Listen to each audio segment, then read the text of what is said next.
What makes my two frameworks, healthy digital ecosystem and loyalty without the bullshit, different from most loyalty systems offered in the market? Let me explain that clearly first.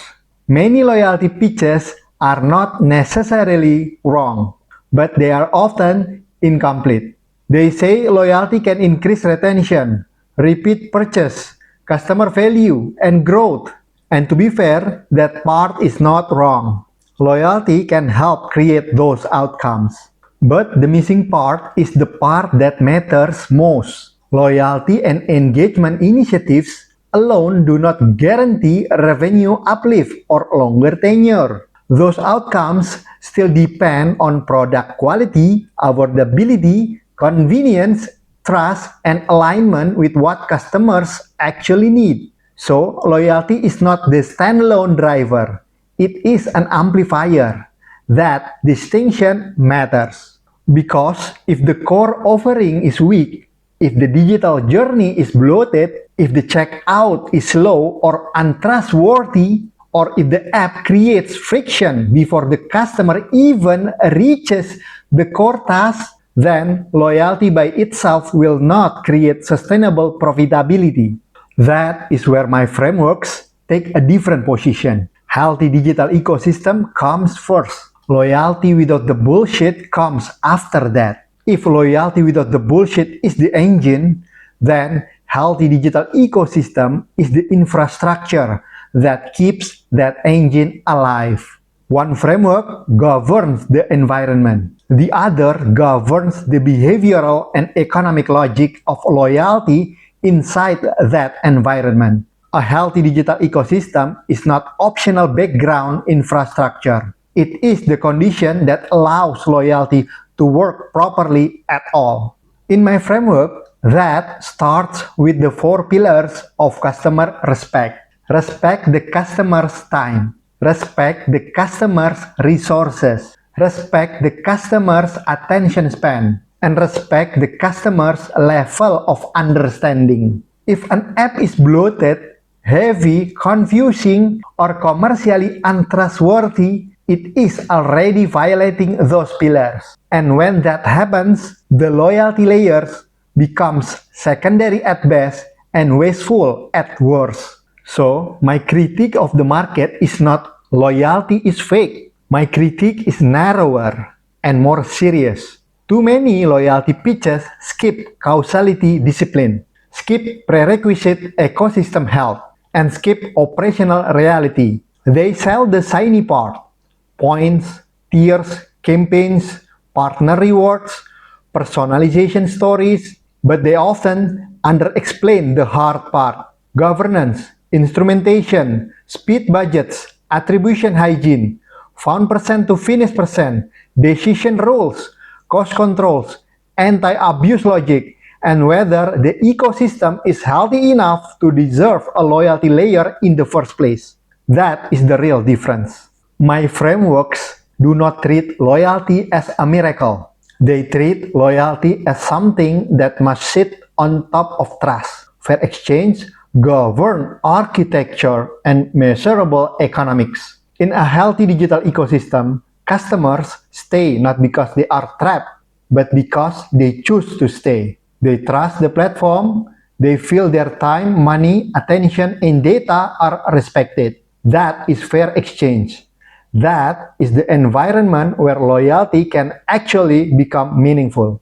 To understand the healthy digital ecosystem, think of your app as a city. A city has core utilities: water, power, commercial shops, and public parks. In a digital app, these are your core services: commercial modules and loyalty engagement features. Cities constantly build new roads and bridges. But here is the catch. The land area of the city never increases. In a mobile app, your land is the customer's cognitive load.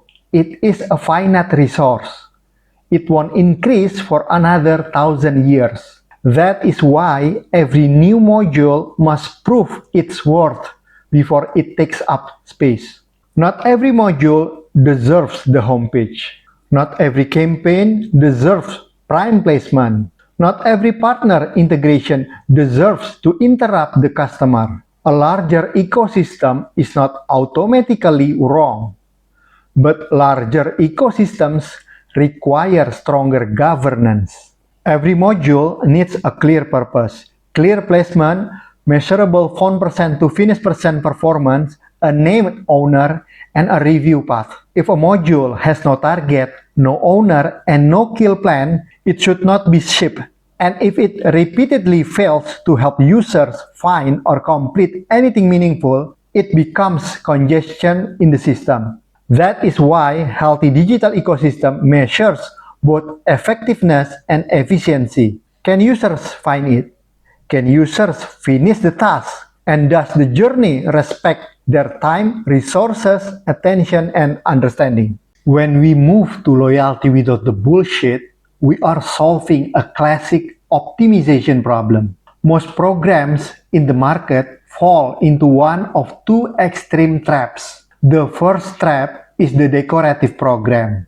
This program is cheap. It is easy to approve on paper because the visible cost is low, but behaviorally, it's weak. It has little traction, little impact on retention, and it often rewards people who were already going to stay anyway. This is where reporting can become dangerous because the chart may look positive, but the program may simply be showing for biases, selection bias. You may be rewarding good customers for already being good customers. Survivorship bias. You only see the behavior of customers who stay long enough to be measured. Points accumulation bias. High spenders earn faster, so they redeem more easily. Motivation bias. The people who explore loyalty features may already be more digitally engaged, so the program looks successful. But the real question remains, did loyalty cause better behavior, or did better customers simply find loyalty first? The second trap is the over-subsidized program. This is the opposite extreme. The offer is so generous that traction looks strong and sales volume may spike, but margin starts leaking. The program is not building loyalty. It is training customers to wait for discounts. These are not loyal customers yet. They are promo-sensitive switchers. The moment the business fixes the math, they leave. That kind of program may look successful on a dashboard, but underneath the surface, it can destroy profitability. The real challenge and the reason loyalty without the bullshit is heavy on math and simulation is to find the governed economic sweet spot. This is not a universal magic number. It is a controlled operating range. The reward must feel valuable enough to trigger action, but the cost must be bounded enough to protect margin. That range shifts based on contribution margin, actual redemption behavior, breakage patterns, catalog cost to company, fraud risk, cannibalization risk, and competitive intensity.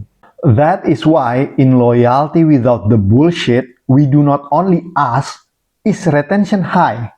We ask, is the incremental revenue still worth it after reward cost? Is the margin still protected? Are we rewarding behavior that would have happened anyway?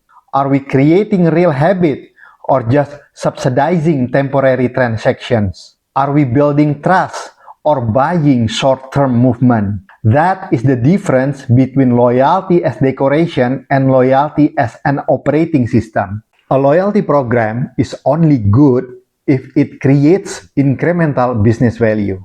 If it only subsidizes what would have happened anyway, then it is not a loyalty success. It is a governance failure.